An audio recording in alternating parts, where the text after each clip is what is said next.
ॐ बुद्धं शरणं गच्छामि, धम्मं शरणं गच्छामि, संघं शरणं गच्छामि। आज हम आप सभी को एक सुविचार के साथ एक कहानी सुनाना चाहती हूँ। पसंद आए तो लाइक शेयर सब्सक्राइब करना मत भूलना।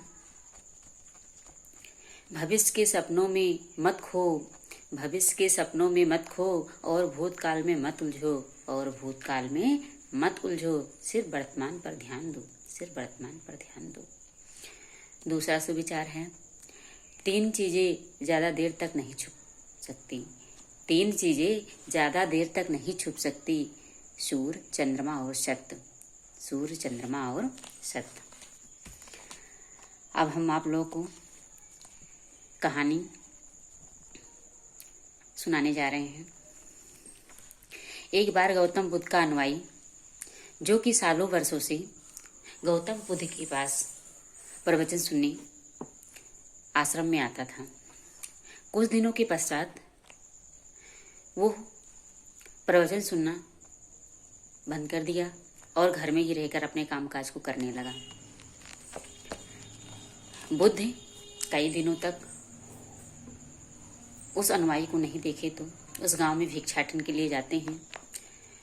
भिक्षा से जब वापस आते हैं तो रास्ते में उसका घर पड़ता है और उसके घर में जाकर देखते हैं कि वो कुछ काम कर रहा था। बुद्ध को देखकर अनुयायी अभिवादन के लिए खड़ा हो जाता है और बुद्ध को आंगन के चबूतरे पर चटाई बिछा देता है, बैठने के लिए कहता है और शीतल जल प्रदान करता है। बैठने के पश्चात बुद्ध कहते हैं, शिष्य, क्या आपके घर में कोई परेशानी है? शिष्य ने कहा, नहीं गुरुदेव, कोई परेशानी नहीं है। बुद्ध ने कहा, फिर क्यों नहीं आप आश्रम में प्रवचन सुनने के लिए आते हो? बुद्ध ने कहा। तो अनुयायी लज्जा से परिपूर्ण होकर कहा, क्या कहूँ महात्मा जी, हमारे एक कपड़े हैं जो बहुत पुराने हो गए हैं, उसमें कई छेद हो गए हैं, उसमें जगह जगह छेद हैं, इसीलिए मैं प्रवचन सुनने के लिए नहीं आता। गौतम बुद्ध वहाँ से जब आते हैं आश्रम में तो रोज की तरह प्रवचन कहना प्रारंभ करते हैं, और जब प्रवचन अंत होता है तो सारे सब अपने घर को जाते हैं। और ऐसे कई दिन तक चलता रहा। तो बुद्ध ने एक अमीर अनुयायी प्रवचन के पश्चात रोक लिया, अनुयायी से निवेदन किया कि एक गरीब अनुयायी है, उसके लिए 2 जोड़ी वस्त्र दान कर दीजिए। अमीर अनुयायी मान गया।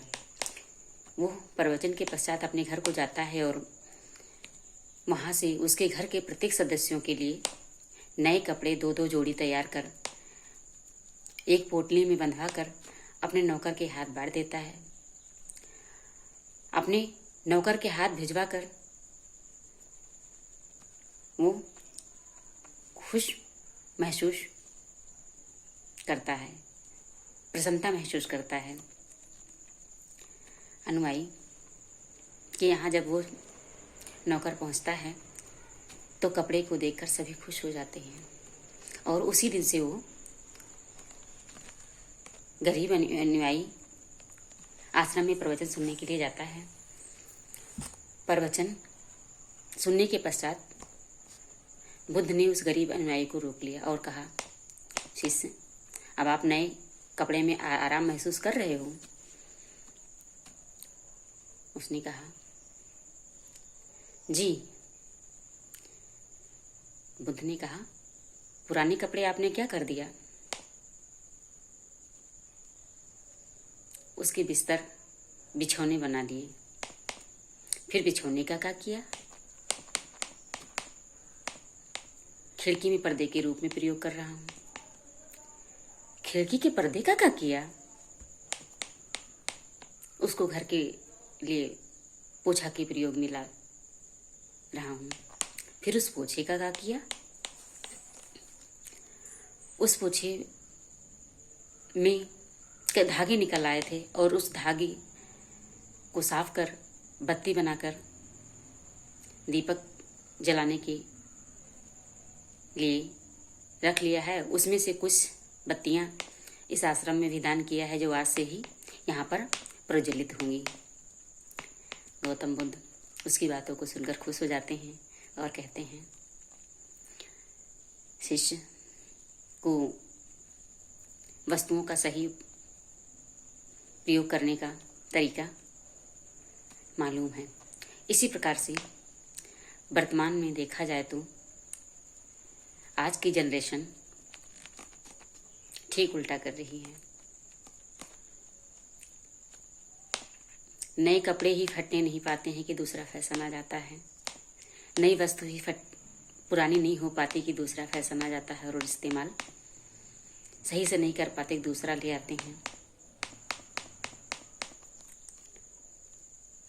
हम अपने प्रकृति का दोहन कम से कम करें ताकि हमारा वातावरण सुरक्षित बना रहे।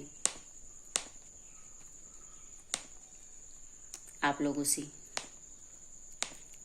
यही निवेदन है कि कहानी पसंद आई हो तो लाइक, शेयर, सब्सक्राइब कर दीजिए। ओम नमो बुद्धाय, नमो बुद्धाय, नमो बुद्धाय।